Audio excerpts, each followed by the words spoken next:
सुनते हैं कहानी अभिषेक कुमार से। कहानी निर्मला काकी की।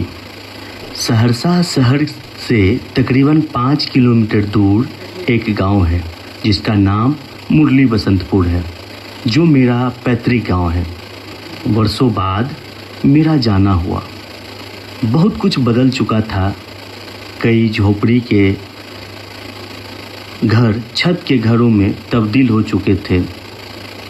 सकरी गली जैसे कि तैसे थी, मगर एक घर वर्षों जैसा देखा था आज भी वैसे ही है। ये घर है निर्मला काकी की। जिस प्रकार नाम वैसा ही व्यवहार, बिल्कुल निर्मल मन, उदार भाव। निर्मला काकी बचपन में मुझे दिन भर अपने गोद में ही रखकर लाड़ दुलार करती। आज गांव जाने के साथ ही मैं निर्मला काकी के घर की तरफ देख रहा था।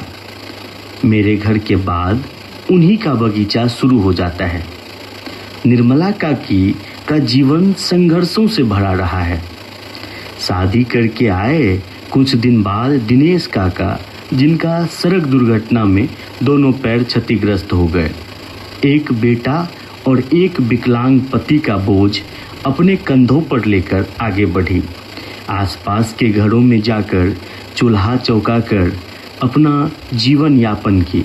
लेकिन कहते हैं ना कि हर एक व्यक्ति का एक सपना होता है, उसी तरह निर्मला काकी का भी एक सपना था कि उसका बेटा पढ़कर सरकारी नौकरी करे।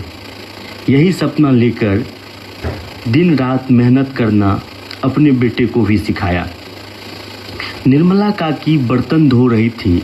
मैं टक लगाकर उनके दरवाजे से उन्हें देख रहा था। काकी के हाथ में एक ईंट का टुकड़ा था और दूध वाले टोपिये को रगड़ रगड़ के साफ कर रही थी कि अचानक उनकी नज़र मेरी तरफ पड़ी। अरे बाबू, तुम कब आया?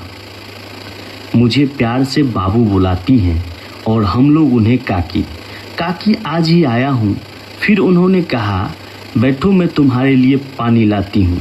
मैं खटिया पर जाकर बैठ गया जहाँ दिनेश काका लेटे हुए थे। काकी ने ग्लास में पानी देते हुए स्नेह और दुखी मन से बगल की कुर्सी पर बैठकर अमित की कहानी शुरू कर दी। अमित 12वीं सेकेंड डिवीज़न से पास करने के बाद हिम्मत ही हार चुका था। अमित के सभी साथी आगे की पढ़ाई के लिए बड़े शहर की तरफ कूच कर चुके थे। वो हमेशा यही कहता कि कहीं से भी तैयारी कर लेंगे, मुझे दरोगा बनना है, देश की सेवा करनी है। घर का सारा दुख अपने सर पर रखकर मुझे समझाते रहता। क्या जरूरी था एक कट्ठा खेत बेचना, गांव में ही पढ़ाई करते। लाख मनाने के बाद वो तैयार हुआ, वो भी पटना जाने के लिए। उधर सुरेन से 1 कट्ठा खेत वाला जमीन 23,000 रुपये में बेचा, जिससे काका का इलाज और अमित की पढ़ाई के लिए पैसा जुटा पाई। पटना जाते समय आम का अचार और मूंग की दाल अमित को दिया। उसे मूंग की दाल बहुत पसंद है। अमित पहली बार पटना के महेंद्रू के एक लॉज में तैयारी के लिए घर से निकला था। बेटा, मेरे पास पैसा कम है, मन लगाकर पढ़ना। निर्मला काकी ये बात दोहराती रहती थी अमित से। पटना में 10 बाय 10 का कमरा भी 1600 रुपये प्रति माह के हिसाब से अमित को किराया देना पड़ता था। अमित अपनी किताबें खरीदने के लिए ऑटो से नहीं बल्कि पैदल चलते, ताकि 20 रुपये किराए के बच जाएं और वे 2 टाइम सब्जी खरीद सकें। अमित की चेहरे की रौनक धस जाती थी और माथे पर तनाव की लकीरें साफ दिखाई देने लगती थी। 2 टाइम के बजाय 1 टाइम खाना बनता, ताकि पैसे बचे और वो किसी परीक्षा का फॉर्म भर सके। घर से बहुत लिमिट में पैसा मिलता था। कभी कभी बाहर की मिठाई खाने का मन होता तो चीनी खाकर अनुभव कर लेता था अमित। ये कहते ही निर्मला काकी की आंख भर आई। आटा गूंथते समय गर्मी में पसीना इस कदर गिरता था जैसे लगता है कि शरीर से चिल्का झील का पानी निकल रहा हो। सर के बाल तख्त, टेबल, कुर्सी पर ऐसे गिरते हैं जैसे किसी नाई की दुकान हो। रोटियां बनाते बनाते जिंदगी भी रोटी जैसी हो जाती है। अमित गांव में ही रोटी सब्जी चावल दाल एक साथ खा पाते। रूम पर तो कभी एक साथ नहीं बनता, बनेगा भी कैसे, क्योंकि घर से इतना पैसा नहीं मिलता था अमित को। फिर भी जो बन पड़ता था मैं यहीं से भिजवा देती थी। एक बार तो अमित के पापा की तबीयत बिगड़ी। अमित को जैसे पता चला भागे आया। क्या बताएं, मैं भी डर गई। वो तो कामेश्वर ने पानी चढ़ाया तब जाकर होश आया।